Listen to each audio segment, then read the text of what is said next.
It's what? Bach. All right, It's Bach. It's Bach. It's back. All right, listen. So when we were driving today down the highway, Yeah. and I looked back, and I want to tell everybody this. I looked back, and on the pickup truck I was driving was our garbage can. Yeah.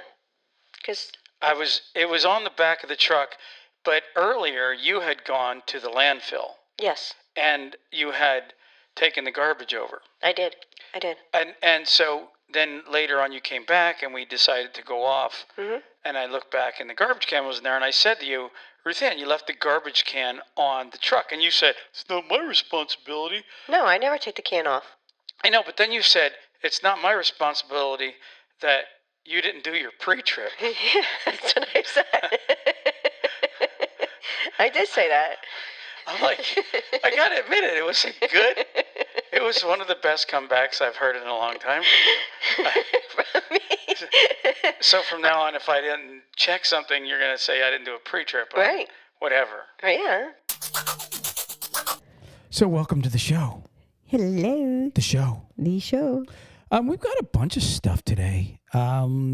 Couple things about autonomous trucks. You know, I've got of course, I have some statistics today on the most intense states for truck inspections and the least intense states for truck inspections. So we're going to read that also today. Sounds interesting. It is interesting. And then, of course, we got a new segment. We're going to kind of bring in some sights to see in each state. And this week, we're going to start off with Alabama and Alaska. Yes, we're going to go alphabetically. Not that most truckers will ever see Alaska. You don't know. You know, that is the state that I never got to drive a load to Alaska. But you and I flew to Fairbanks. Actually, we flew to Anchorage. And then from Anchorage, we flew to Fairbanks. You're looking at me like, he's right. I can't believe I don't remember that. Yeah, we flew to Anchorage. We sat in the airport all night. Then we jumped on a plane, and it was like a hour flight or whatever. I forget what it was, to Fairbanks. And then Tyler picked us up at the airport. This was when we went to pick up our son and drive him. This was cool. We drove from Fairbanks, Alaska to Minot, North Dakota. Yes. In a pickup truck. But it was really cool because we went through Alaska and then we went into what's called the Yukon. Yeah, in Canada. Yeah. That was awesome. That was, I mean, if any, and we're going to have some sights to see in Alaska, but if I could recommend any state for a truck driver to take at least one load, it would be Alaska. Would you not agree? I think that it's a great place to be able to see because, you know, they do have, I mean, it's not like they're totally different, but they are different than the rest of the United States. Well, the wilderness, right? Especially the further north in Alaska you can get, the wilderness was just unbelievable. It's just something you have to see for yourself. It was off the charts amazing. Are you having an issue? With the mic stand I was. But so, no, anyways, going back to Alaska just for a second. If you're a truck driver out there and you get I've talked to truckers over the years, and you know what they say, a lot of them, when I say, hey, man, you should try to find a company that goes to Alaska. You know what they always say? Not me, man. I'm not going to go up there. No way. Well, they probably think that, you know, with the snow and the ice, because you got the ice road truckers and stuff, when they've already got that view of it. Now, granted, we did go to Alaska during that time frame of being cold. It was snowing. I think it was November when we were there. So it was really cold. Like my nostrils, you know, like when it gets so cold, your nostrils stick together from breathing.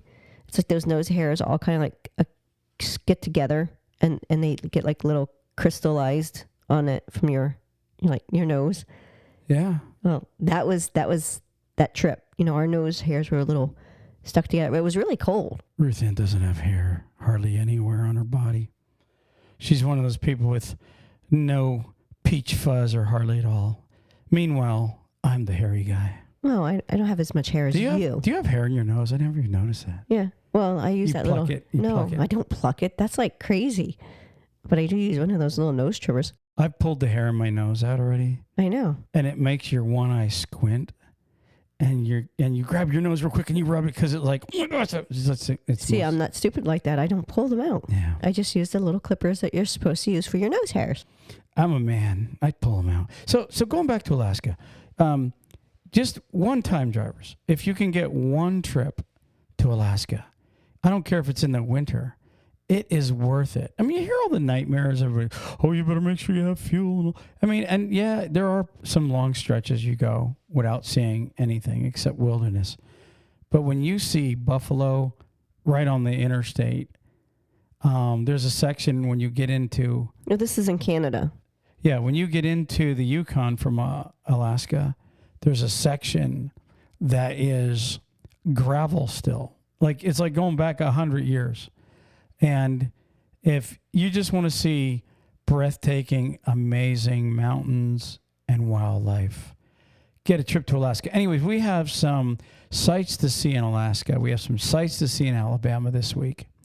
And then we have some articles we want to go over. And we are going to go ahead and take a quick break. Drivers, if you're looking for a local, home, everyday driving job, apply with Carter Lumber today. They have positions for Class A and Class B local drivers. They can take experienced drivers, students, and non-CDL drivers. With over 160 locations, chances are they have a position for you. So go to carterlumber.com/TalkCDL and apply today. Again, that's carterlumber.com/TalkCDL. Thank you.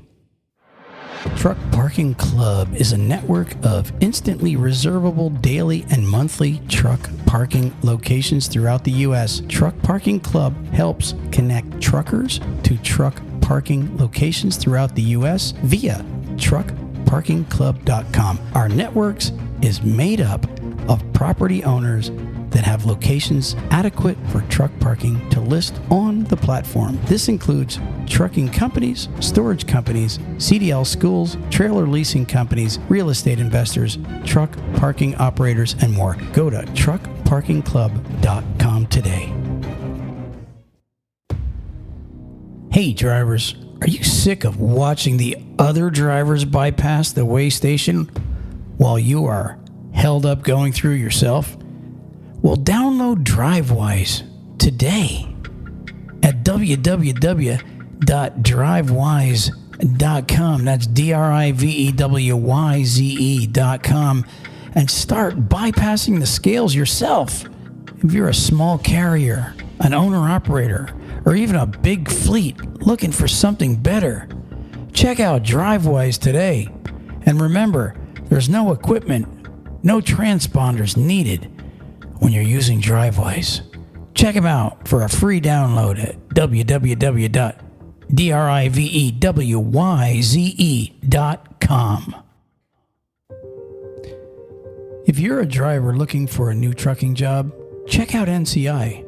NCI offers the following: new Kenworth T680s, competitive wages, solo, team, and students welcome, plus a full benefit package for you and your family. Check them out today at 888-311-7076. That's 888-7076. And tell them TalkCDL sent you. We are back. So, obviously we weren't on the air this past week because we were out of town, and we try to do our recordings. Unlike a lot of podcasts, we don't like to do too far ahead. Yeah, we don't want to have one in the, like some of these podcasts out there, they do what's called putting them in the bank. So they'll do a podcast, and I'm not putting them down, but they'll do a podcast for 2-3 weeks out. Yeah, we usually don't. Yeah, we kind of like to stay with whatever is, we're in the mood for, first off, and second off, we try to stay with current stuff. So, okay, onward to the show, Ruth Ann. We are back this week. Oh, Yeah. and this week's attitude. This week's attitude. Now, this week's episode was an old episode of Johnny Acid. In case anybody was thinking Johnny's back, that was actually a 2017 episode. It was like 5 years ago, the episode that we played. And hope you guys liked it. But anyways, we are back. So in the news, Ruth, I wanted to talk about this real quick. Too Simple, which is spelled TUSIMPLE. Too Simple prepares to exit U.S. autonomous trucking market. I'm serious. Now, this was the same place that laid off. Exit, right? Like they're leaving it? They're leaving it. Okay. They're the second major autonomous maker that has left the U.S. market. In fact, Too Simple was leading the pack, number one at one point. Really? Yeah, it says in a 180-degree turn from previous plan, startup focuses on China and Asia. So they're moving out of America and they're going to go and concentrate on China and Asia. And I don't know, maybe it's because they're less stringent. You know what I mean? Maybe, with the U.S., it costs more to produce something here. It does. Well, maybe that, or we're a little bit more. Well, I'm just saying. More people against it, maybe. I don't know. I don't know, and that's another point. We may have more people against. Well, we know we have a lot against it. Mm-hmm. It says having laid off more than half of its U.S. workforce and turned its attention to China, autonomous truck software pioneer Too Simple is taking steps to exit the U.S. market it once led. Hear that? Hear that. They were actually at the forefront. Yeah, they let it. Yeah, and so that tells you something. Now, they're investing billions of dollars to try to, get rid of truckers. I mean, seriously, that's what's going to happen. That's exactly what they're looking at. If you bring in autonomous vehicles eventually, especially if it's, they keep saying that their goal is to not have any man in the vehicle. Well, if that's the case, that means truckers are, getting ready to be kicked out. But to me, when the leaders, I'm trying to think, who was the other one? Embark. Embark used to also be a big one that sold itself out. So you had Embark and you had Too Simple, and they're both gone now. It says the move follows months of turmoil in the boardroom that stained its reputation. It includes exploring a sale of its U.S. operations. A Too Simple exit would be the second major player in autonomous trucking to leave the field. Startup Embark. Or I was just telling you about Embark. Mm-hmm. Well, Embark left previously back in May. They sold out for $71 million. So now here we are, right? A couple of years into this big billion-dollar autonomous industry where they're going to make trucks think for themselves and be able to drive without human beings in them. But now the two leaders are gone. What does that tell you? That it's not a good idea to get into autonomous trucking? I mean, I think I was reading in the article, it said it's not profitable, I guess. So there they are. They're just spending money to make this happen. And I think investors had pulled out of either them or the Embark. One of them their stock went from whatever down to like next to nothing because it's just not what they think it's going to be. I don't see how you can listen. This is not Hollywood. Now, I'm not saying it won't ever be where vehicles don't drive themselves. Okay. Maybe when you look at it, like with Pepsi, right? Mm-hmm. Pepsi does the autonomous vehicling. They have the autonomous trucks, but they don't have many. No, Pepsi has the Teslas and that, but they're not autonomous. You're talking about the. Oh, you're right. Yeah, it's the electric. Yeah, and they're putting light loads on it because of the fact that it drains the battery so fast. That's what I was thinking of. Right. So when you look at it being the autonomous, And with the FMCSA stating, remember we had the article a little bit ago where it said that they had to have a person in the vehicle because of it. They had the different levels, and it said about you had to have the person in the vehicle in the tractor. Right. Yeah. California voted to have Right.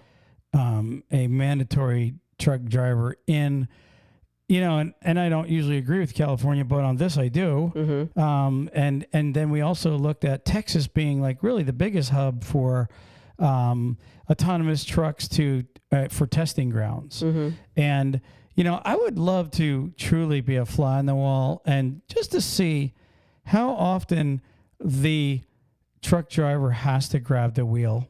Which kind of fly would you be? Well, I wouldn't be one of those ones that land on shit. I would just be a gnat. A gnat? A gnat. One of those annoying ones that like fly around your face, and then next thing you know, it's like on your lip and you're trying to hit it away. One of those? I'm already that. No, seriously. I'm trying to keep my mind on this for a second. So anyways, I don't want to stay on this autonomous thing. I just wanted to basically announce that, here they are again. Bad news for the autonomous industry. Good news for the truck driver. I don't know if it's going to be in 10 years, 20 years, 30 years. But I don't think they're going to give up. But at this point, good news for drivers. There's another manufacturer taking the plunge. Yeah. So I agree. I'm not one that goes after the autonomous. I'm not a fan of it. I'm not a fan of it either. It means truckers are out of work. Anytime you take working people, not even just truckers, anytime you take any working human being out of the picture. It's like when we were in Virginia all week, right? On our way back, we stopped at McDonald's. And I stopped there for coffee in the morning, right? And like there's a line of people and they're using the kiosk. Mm-hmm. And some guy walked in. You were out in the car. Some guy walks in, right? And he only has cash. And he's standing there at the register and the lady yells out, you can use the kiosk or you can wait quite a while till I can get to you. And he just says, well, does it take cash? Poor guy never really used one before. Mm-hmm. And it's like the McDonald's people don't even realize they're training people to do their job. Mm-hmm. So when people now, it's like self-checkout lines.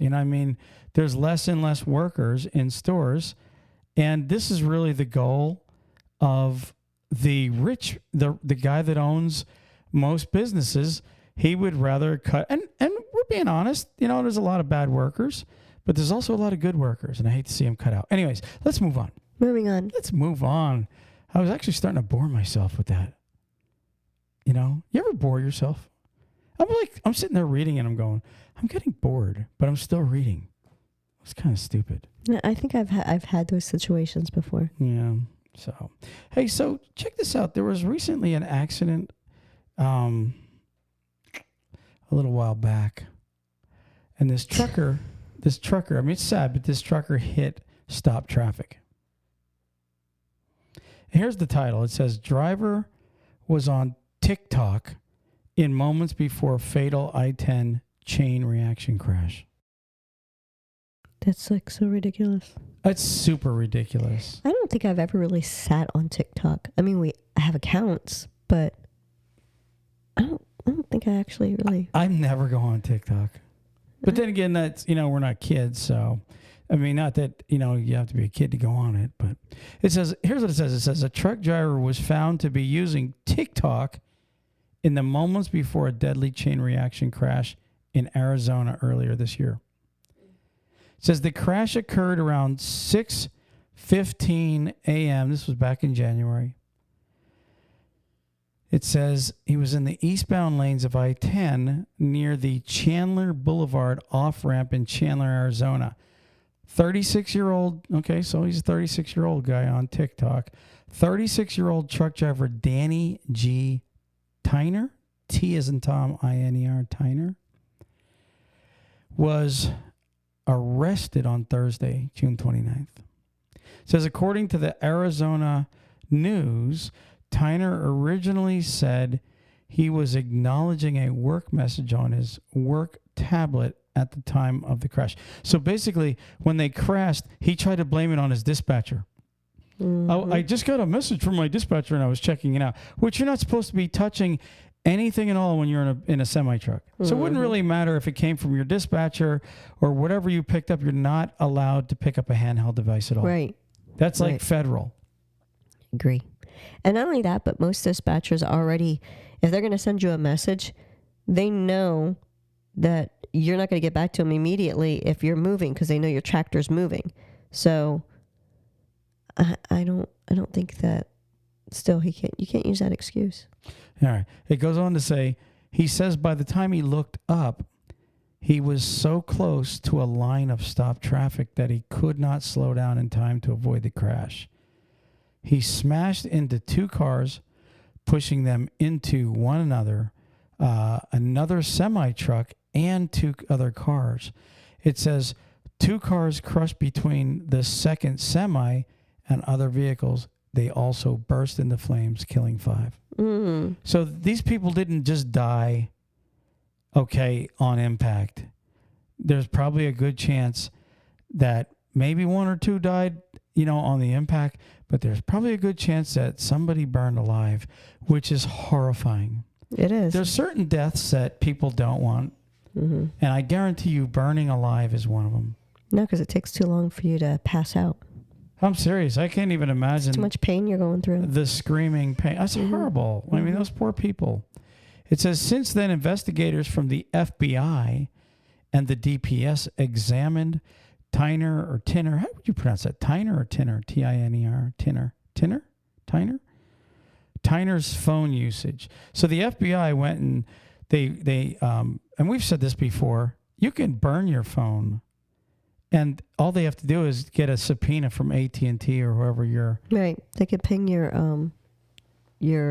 actions off of the towers. Now, I don't know about a burner phone, though. I don't know this if they can trace that. I think you know what? I don't know. So it said they traced his phone usage, the history, and they found that he had been scrolling TikTok at the time of the wreck. It says he's been booked in the jail on 5 counts of manslaughter, 4 counts of endangerment, and 1 count of tampering with physical evidence. All charges are felonies. So now, so I don't know, when they say he tampered with physical evidence, what did he do? Did he mess with his phone, tried to erase things? That's probably what he tried to do. He probably went and deleted his TikTok account or whatever the case is. Trying, that's what I would guess the tampering was. Yeah, that or like, how you close your screens out? If it's an iPhone, you close your screens out by swapping them up. Yeah, but if they would have taken his device, then they eventually would have been able to see it. But anyways, guys and gals, a sad part about this is, Ruthann, every year, a couple times a year, we read an article like this. The sad part is people don't listen. Right. You would think that somebody out there would, obviously everybody, especially if you're in a big truck, you can see people in their 4-wheelers on they're going down the thingy. In fact, we passed a big rig yesterday, and I said, "Is that guy falling asleep or what?" And you said, "No, he's on his phone." So there was a guy swerving all over the road, and he was talking on his phone or surfing or whatever. I remember one time we did an episode on a driver that had his cell phone taped to the middle of his steering wheel, and he was live streaming a soccer game. Actually, it was World Cup, I think, at the time. And DOT caught him and gave him a heavy fine. Honestly, you guys, I'm going to tell you something, and you guys can take my advice or not. Some don't. Eventually, it's going to catch up to you. You might have gotten away with it 100 times. You might have actually been really cool as a cucumber, and you're driving down the road, and you're always looking up, and you're concentrating on driving and on the phone at the same time. But sooner or later, something's going to grab your attention that locks your eyes into that phone to where you don't pick your head up. And that's what happened to this guy. Mm-hmm. Well, not only that, but, even if you don't go to that, have that outcome where something tragic can happen, the police have methods to watch you in your tractor going down the street, and that's not worth it. What was Sergeant, what was his last name?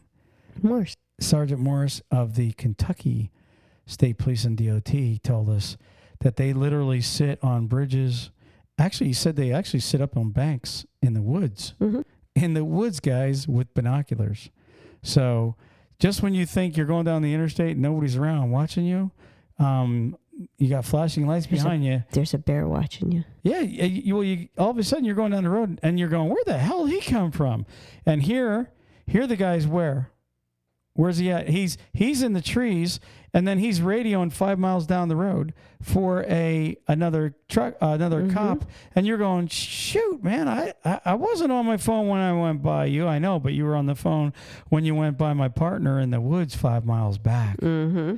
And so again, you guys that don't think you're going to get caught, to be honest with you, Ruth Ann, the best thing that can happen to those guys is they get caught by the cops and get a fine. The worst is what happened to this driver. Right. Because, let's be honest about this trucker, Danny Tyner, 36 years old. This guy might have been just a good driver. I shouldn't call him a good driver. If you're on your phone doing TikTok, you're not a good driver. But he might have been a driver that never had tickets. He might have been a driver that, only had, say, one job in the last 5 years. He might have been a driver that, had some even awards, from his company, on-time delivery and all that other good stuff. He might have been a guy that was really nice to deal with. But you want to know something? He's also now a driver that's never going to be a truck driver. There's nobody that will ever insure him. There's nobody that will ever hire him. In fact, he's probably going to do jail for X amount of years. And now when he gets out, he's not only going to get out and be looking for a job, but on his resume, he's going to have no choice because computers follow you around. Mm-hmm. It's now going to say on his reference, went to prison, manslaughter, semi-truck or whatever, killed people texting and driving or whatever the case is, whatever the title that is. So the guy might have been really a good guy, and now he's screwed. In such a really horrible way. Because now you're thinking of all that he's going to lose that way. But think of his mind, knowing what he had done. Well, you're right. That's another thing. He's got to live with the deaths of 5 people. Mm-hmm. But I often think, Ruth Ann, of weird things. Now think about this. I often think about how a driver, right? Or not just a driver, let's say anything that just weird happens. Do you remember I was working for that one company up in Pennsylvania. Trying to think what their name was. But anyways, this driver had applied with us, and he had been with Warner for 15 years. He had like 11 safe driving awards with this company. 11 years, out of 15 safe driving awards. Guy had no tickets, no nothing. 0. He was a good driver, and he stayed. He was a loyal truck driver. But guess what? The company that I was working for, which was Schaefer, you know what? They said they couldn't hire him. You know why? Because he had a rollover. This guy had just one thing out of, and the reason I'm bringing it up is because you look at this guy that just killed all these people, right? He might not have ever had any glitches, ever. And therefore, maybe didn't fear being on TikTok because he was a good driver, he thought. And here he is now, probably sitting in a cell because he just got arrested yesterday, actually. Sitting in a cell going, what just happened to me? It's like the Warner driver. He had 15 years with the same company, no tickets, no accidents, 11 years safe driving awards. And one day he rolls a truck over and he can't get a job. And he's sitting there going, what just happened? My career was great. But in the meantime, most companies, they can hire a guy with 3 minor accidents and 3 speeding tickets and 20 jobs in the last 3 years. That guy can get hired. But the guy that has this one weird thing happen to him, okay, a rollover, and now this guy here, and I'm not saying this is a weird thing. This is total negligence when you run up the back of a crowd and kill a bunch of people. But in his mind, he's got to be saying, oh my gosh, what did I do? Mm-hmm. I agree. How do I take this back? How do I, it's one of those moments in your life where you probably just keep replaying it and reliving it over and over and over. And you're saying to yourself, well, oh my gosh, if I would have just not been on the phone watching videos At 6:15 in the morning. Yeah, and that's the sad part. Ironically, you don't usually see many backups at 6:15 in the morning. So here he is. Ironically, it just gets me when I see something like that. Anyways, Ruth Ann, I guess we'll see what happens, and we'll try to follow the story, follow up with it, and see what happens to this driver. Sad thing is, he's done. Actually, the sadder part is people lost their life. I shouldn't, yes, I do feel sorry for the driver, and I know a lot of people are saying, I don't feel sorry for that guy because he's a screw up. He shouldn't have been doing it, and you're right, he shouldn't have been doing it. But I feel sorry for anybody that messes up. You know what I mean? When I say mess up, it's not like the guy was out selling drugs. He was out there trying to commit a crime. Now, yes, it is a crime to do what he was doing, but at the same time, it's like, this guy is going to be the rest of his life. He's screwed. Again, I have compassion on him, but Ruth Ann's rolling her hand like, come on, let's move on. But no, just let me say this so people don't think that I'm a weirdo. I have more compassion on the victims and their families than anything. I really do. I feel bad for them. And justice should be served, and this guy should go to prison for a long time. I just feel bad for everybody involved. Moving on. Ruth Ann's rolling her eyes like, come on, let's go. Moving on. Hey, well, we haven't been here in 2 weeks. It's been 2 weeks. I want to talk to people, Ruth Ann. I missed the microphone, man. Y'all know my life now. She played patty cakes, man. No, I do. I missed it. My gosh. You know what? We never hardly ever miss an episode. I think we missed an episode like 3 years ago when we were on an island for a couple weeks. Oh, and I think we missed an episode when we were on that cruise for 2 weeks. But that's in a 7-year period. We might have missed 3 episodes. You know that? So I did miss it. Moving on. Hey, check this out. This is in the news also. Truck driver gets arrested, right, for pinning a woman against a trailer, threatening multiple people with a gun. This guy's a loony. Wait till you hear this. This is a trucker. This is a trucker that did this. It says, and I wasn't going to read all of it, but I'm going to read a lot of it because I don't want to say it's funny, but it's funny in a weird way. It's like, oh my gosh, this guy's unbelievable. And he's a trucker. It says a truck driver was arrested after he was seen pinning a woman up against a trailer on the side of a Pennsylvania highway last week. It says the incident occurred on June 2nd in Franklin County, Pennsylvania on Interstate 81. Now listen to this. It says the incident started when 32-year-old truck driver Edward Nickens parked his truck at a Pilot truck stop in Hagerstown, Maryland, and walked to get, are you ready, Ruth Ann? He walked in to get ammunition for his gun and 2 pints of Jack Daniels. It's not a good mix. I thought that would get your attention. It's not a good mix. And so he parked in Maryland. Yeah, he's down on 81. Now you remember in Maryland, 81 is what? How many miles is 81? It's not long. Like 25 miles or 15 miles. But he's in Maryland. On his way to PA. And stopped to get ammunition and JD. And liquor. Yeah, exactly. 2 things that you shouldn't get together. In Maryland. Okay. Jack Daniels and bullets. It says, Nickens began drinking the liquor once he returned to the truck. So the woman he was traveling with, his girlfriend, told him he could not drive the truck. Nickens then became upset and loaded his Ruger handgun before pointing it at the woman. He threatened to kill the woman and her family and said he would shoot her in the back of the head if she tried to leave the cab. Ruh-roh. And she had no warning he was going to be this way? Well, that's a good point. I mean, usually you know who you're with, right? Especially if you're in a tractor. I mean, it kind of lets all the creepies out.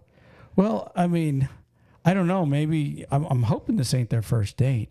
It's not a great first date, I'm telling you. Now listen to this. It says, while at the truck stop, Nickens shot the gun into the air and into the grass towards a worker picking up trash. Nickens and his girlfriend eventually left the pilot and headed north on 81. The truck soon crossed into Pennsylvania and passed a way station where police and first responders were tending to a brush fire. I got a question real quick. Go ahead. So he stopped at a pilot in Hagerstown. in Maryland. Correct. They sell ammunition there? Honestly and truly, that's kind of crazy. Because I thought you said truck stop first. It said he walked over. Wait a second. It said he, let me go back to that. It said he parked at a pilot, Maryland, and walked. Oh, it says he walked to get ammunition. So there was probably like a liquor store and a little convenience mall or something near the truck stop there. Yeah. Yeah, I don't think the pilot was selling Jack Daniels, buy 2 pints and get a free box of ammo. Well, it did make me, I did have to think about it for a second to figure out how the mechanics of that went around. I'm like, and why would you sell ammunition that close to a truck stop? I don't know. It's kind of crazy. So listen to the rest of this story. Okay. It gets worse. It said, Nickens soon now he's in Pennsylvania driving, right? It says Nickens soon started shooting at passing cars through his open truck window before pulling the truck over and demanding the woman switch seats with him. That would be like you and I be like, okay, your turn to drive. Take the wheel. Hurry up before they catch me. That's like, he probably realized, shit, I'm whipping this gun out. They're going to be pulling me over. Put the woman in the seat. And I've been drinking. It said the woman refused. So Nickens punched her in the right side of her face, pointed the gun at her, and told her she would die if she did not move. The woman complied. Okay, since you cracked me in the face, I'll drive. Right? And I'm serious. Now, this is what happened. The woman complied, but quickly grabbed the gun off the dashboard and threw it out the window. So she actually had at least the smarts to get rid of the piece. Yeah. It says Nickens then pulled the woman out of the truck, retrieved the gun. So most likely it sounds like when she just got in the seat as she was pulling out, threw it out. Then he probably pulled the air brakes on, jumped out, grabbed the gun. It says Nickens pulled the woman out of the truck, retrieved the gun, and tried to force her back into the cab. But she refused. Nickens then fired shots at the woman, but missed. He must have been pretty blasted. You know that? Mm-hmm. So this guy's a whack job. I mean, he's a nutcase. It says, and she was able to break free of his grasp and run. Nickens chased her for a bit, but soon got back into his rig and drove away, leaving her on the side of the road. Good for her. I'm glad. I was going to say, it's the best place she could have been. Yeah, exactly. It says police arrived after receiving reports of a woman being pinned against a tractor trailer and found Nickens 3 miles north. He reportedly had bloodshot eyes and he had difficulty walking. Well, he was on the second pint. It said upon searching the truck, officers found a black Ruger 9mm handgun hidden in a sneaker behind the driver's seat. A 50-round box of ammunition with 30 rounds still inside, 1 shell casing, 5 rounds scattered around the truck, and 2 Jack Daniel bottles. One of them was empty. 9 rounds are still unaccounted for. It is unclear if any of the cars Nickens was shooting at actually were hit. Nickens was arrested and is facing charges of attempted homicide, kidnapping, aggravated assault, terroristic threats, unlawful restraint, simple assault and reckless endangerment, and DUI. You got to take a breath just to name all those. It says he has a preliminary hearing scheduled for June. It must mean July 13th because it said he was arrested June 29th. So my guess is that's a misprint. He must have a preliminary hearing in 2 weeks. It says, last but not least, he was denied bail. Oh, darn. They denied him bail, Ruth Ann. Oh, man.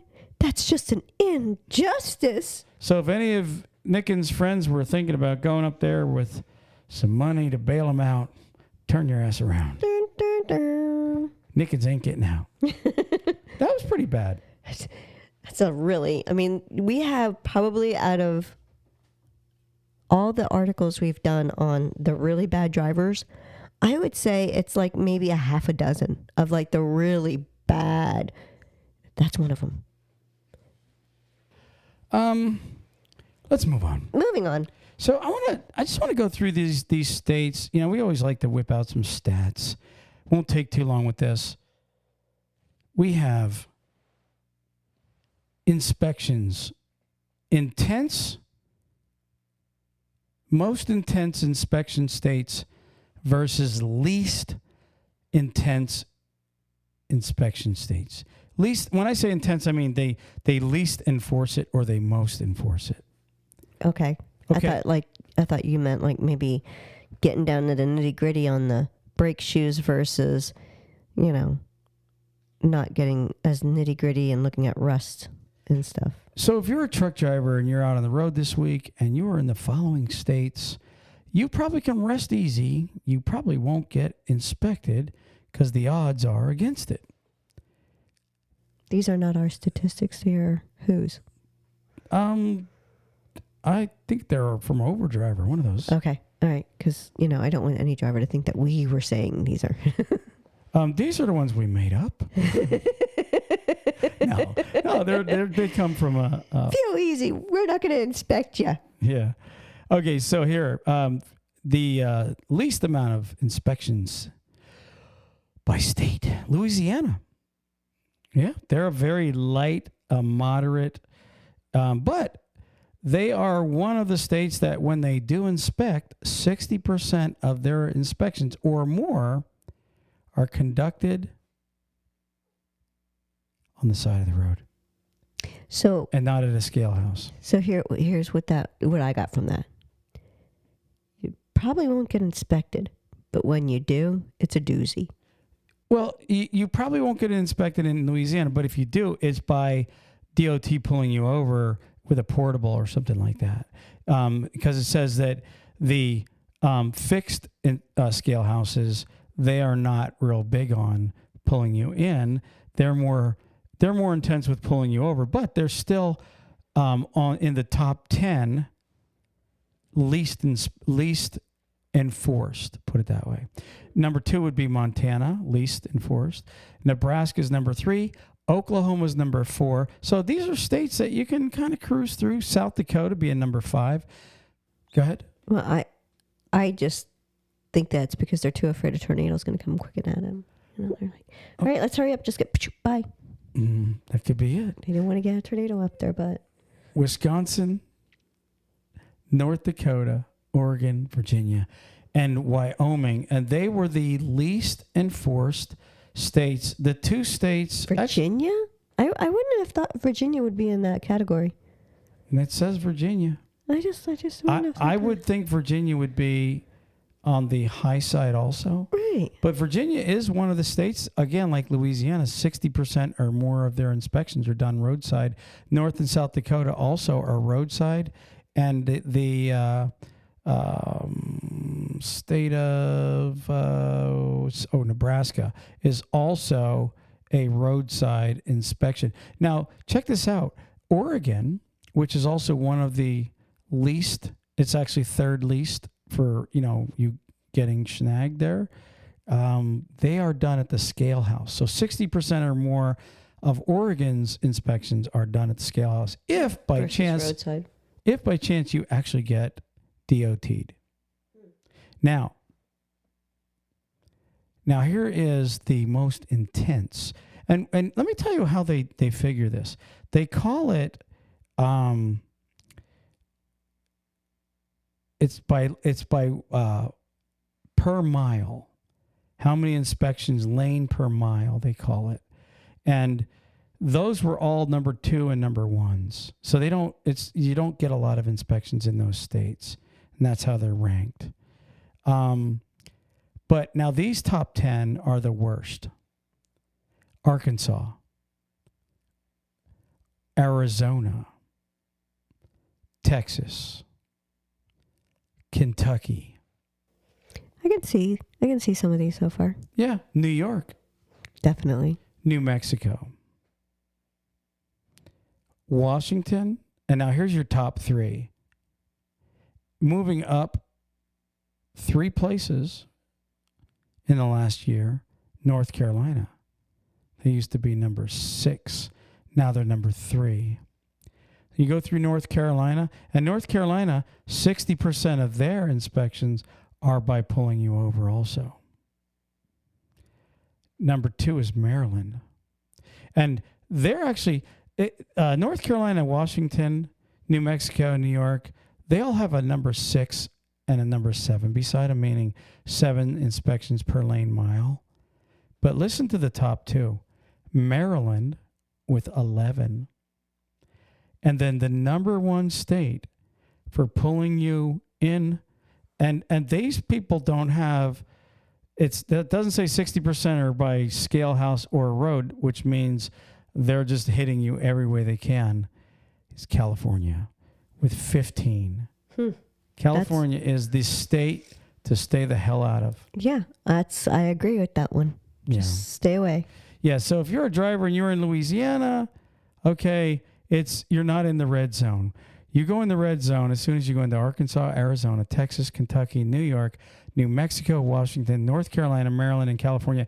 The odds of you being pulled over there are very great compared to the other states. And Ruth Ann, they are the most intense and least intense enforced states for truck inspections. And I could agree with most of those. So, Ruth Ann, I believe it's time now for our sights to see for truckers. Now, before you're going to read these sights to see, correct? I can. Okay. So, before we read these things, I want everybody to know we're trying to find out, and we do not know if there's truck parking at every site to see. So you may have to hit a truck stop and Uber to it, but a lot of them are very accessible. Okay? So, with that being said, Miss Ruth Ann, let's start with the state of Alabama. What are some weird sites or some cool sites to see in Alabama? In Alabama, it is the Hank Williams Death Car. The Hank Williams Death Car. Yeah. It's located in downtown Montgomery on the east side of Commerce Street, just north of Bibb Street. It's 3 blocks west of City Hall or 7 blocks east of I-65 at exit 172. During the final tour, soon after Hank and his chauffeur drove across the West Virginia state line, the chauffeur stopped at a gas station to fill the Cadillac's tank. At that time, he noticed that Williams was passed out in the back seat.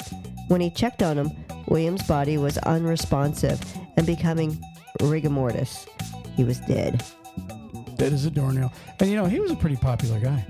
He was. Yeah, I mean, you have Hank Williams Jr., but that's, I guess, Hank Williams Sr. Yes. Yeah, he was.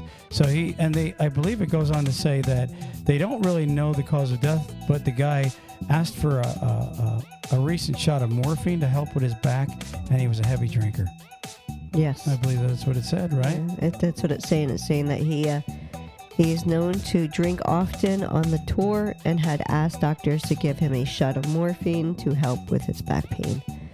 Much has been made of these habits, but it's unclear if it was a contributor to his demise or not. So they're not exactly sure what killed him. And on this particular area, what town was it in, Ruth Ann? Montgomery? Mm-hmm. And we have a note here. We are not sure if there's semi-truck parking at the Hank Williams Death Car at that museum. Ruth Ann, what else you got? The Aniston chair. Okay. So you're talking about the gigantic chair of Aniston, Alabama. Mm-hmm. Yeah. Yep. So the chair is 31 feet tall and can withstand 85 miles per hour winds. It is made of 10 tons of steel and has a spiral staircase that leads to the seat. Supposedly, it also has the world's biggest wad of gum underneath it. Ha, ha, ha, ha, ha. Built in 1981 by the Miller's Office Furniture store in Aniston, Alabama, and held the title until the creation of Broken Chair, a 39-foot tall sculpture of a chair with one broken leg was installed in front of the Palais des Nations in 1997. Okay, so truck drivers. We're unsure if there's truck parking, first off, at the giant chair and the Hank Williams death car, which is in the middle of the museum in Montgomery. But these were sites. Remember the movie Michael? Was it called Michael with John Travolta? Yes. Remember they were like so amped up on going to see what? The yarn. The big ball of yarn, right? That's like they had to get to see the ball of yarn in that movie. So we thought, well, let's look for some weird stuff, okay, for truckers to maybe put it on their radar and say, hey, man, I want to get a picture of that. This chair, I seen the picture of this chair, Ruth Ann. It's gigantic. It's as big. It's bigger than the building. It's 31 feet tall. Right. So if you truck drivers want to see I almost said the electric chair. The old Sparky. Yeah, the gigantic chair of Aniston or the Hank Williams death car. The death car, obviously, is the car that he was found dead in. Let us know. Write in and say, hey, we seen it. Or even send us a selfie. We would love... That would be awesome. Yeah, send us a selfie with any... Because we're going to start, and we'll get better at it. This is our first week doing this. We will be naming at least 2 states every week until we go through the states of something weird that you might not have ever heard of. Alphabetically, by the way. Right. We're going to go next week. I think it's Arizona and whatever's after Arizona, New Zealand. New Zealand? I'm kidding. That's not even a state. But anyways, we're going to find some weird stuff for you guys to check out on the road and make it a point to check it out and let us know. We'll maybe put your picture up here on our social media with thumbs up. All right, Ruth Ann, moving on. Moving on. How about Alaska? Alaska is known for the world's largest chocolate waterfall. Now, we said it in the beginning, you probably won't ever get a trip to Alaska. But if you do get to Alaska, we had to include it because it is in the United States. Check out the world's largest chocolate waterfall in Anchorage, Alaska. Alaska is known for the cold, but the world's largest chocolate waterfall in Anchorage is pumping more hot cocoa confection than anywhere on the planet, consisting of a series of copper melting pots and split liquid chocolate into one another before the stream reaches a grand fountain that settles out into a pool of pure candy. The sweet attraction brings plenty of visitors into the Alaska Wild Berry Park store, which houses the Aditi. So popular is the fountain that much of the chocolate has been donated by large chocolate companies such as Nestle and Guittard. The falls pump over 3,000 pounds of molten chocolate down the 20-foot installation at any given time, although visitors are not allowed to swim in it. Please note that the store does not allow people to drink from the waterfall nor sell chocolate from the waterfall. It is on display. Ruth Ann, what does that remind you of? Chocolate factory? Yeah, remember when the kid fell in the chocolate factory and he went through the thingy? Yeah, he was the German kid, or was he German, or he was Austria or something like that? And he was slurping the chocolate out of the river, and he fell in, and he went up the pipe, and he got stuck, and the mom was going all nuts.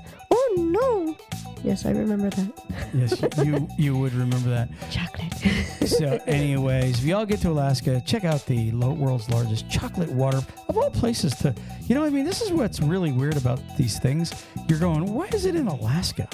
You know what I mean? Hot chocolate. Well, maybe, okay. Okay, Ruth Ann, the last but not least attraction, we've been to it. I put it in there. This is our attraction you and I have been to. What does it say?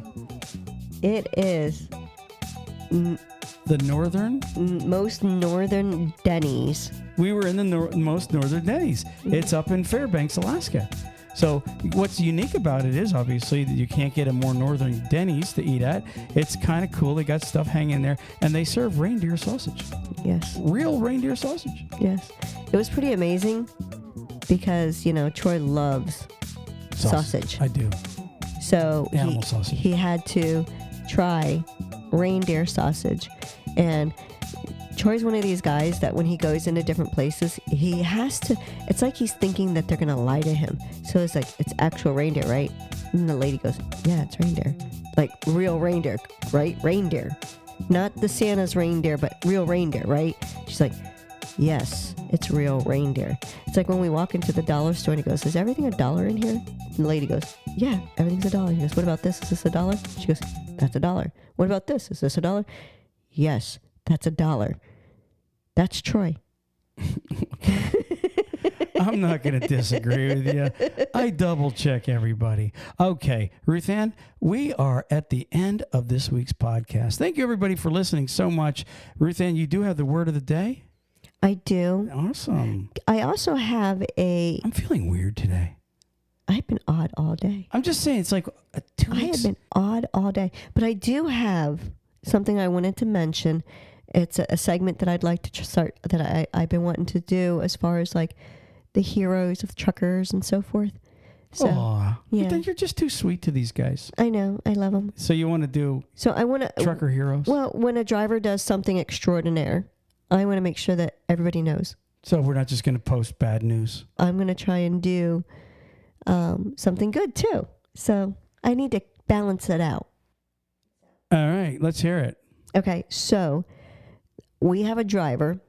It's a log truck driver, a log hauler, that came to the rescue of a police officer that was being shot at in New York. So what happened is the police pulled over this guy in an SUV for going a minimal of 100 miles per hour, right? They're at least going 100. So the cop finally got him pulled over. As the cop's walking up, a gun shows out of the driver's side window and starts shooting at him. Well, this log hauler, who we don't know the name of for privacy reasons, seen this going on. So what he did is he came across the lanes and blocked the SUV from being able to pull away. So when that happened, the passenger who had the gun jumped out and started running. They were able to get the driver of the SUV and get him under arrest. And they end up catching up with the Trucker? Well, the trucker's still there. He stayed with them the whole time. But they are able to catch the gunman. He actually decided to turn the gun on himself. But they evidently were running because they were robbing a bank. Was there more than one? It was 2 people in the vehicle. Oh, okay. Mm. So did they both get killed, or did they only get one? They arrested one and the other one committed suicide? Basically, but they got him. They were able to at least catch him, and he ended up shooting him. He ended up shooting himself, and they caught him because he was sitting there like couldn't do anything because he was like bleeding out type of stuff. But they said if it wasn't for the truck driver, they would have never been able to do this because the truck driver prevented them from leaving. And they feel as though, now this is the New York State Police, feel as though that this trucker was nothing short of heroic, and they genuinely believe that he prevented these individuals from terrorizing additional victims. Isn't that nice? Good for that. I wish we had his name. But, obviously, he probably, at the moment he's like, all right, I'll block these assholes in. Right. And then after that, he's probably like, oh, crap. What if they find out who I am? You know what I mean? Because, obviously, he wants to remain anonymous. And I don't blame the guy because, you got a family. You never know if one of these assholes gets out of prison someday and then looks him up. And, you never know. Okay, so I don't blame him. But hey, listen, if you're listening to TalkCDL and you are the trucker, the log hauler that blocked this guy in and saved the day, you know what? Honestly, here's to you, brother. Thank you for doing what you do. You didn't have to step up like that, but you did, and we salute you. Thank you. Ruth Ann, do you have the word of the day? I do. What is it? It is, let me pull it up towards the mic. Gourmandize. Gourmandize. Ready? Gourmandize. Gourmandize. Gourmandize. Gourmandize. Gourmandize. What do you think it is? What origin?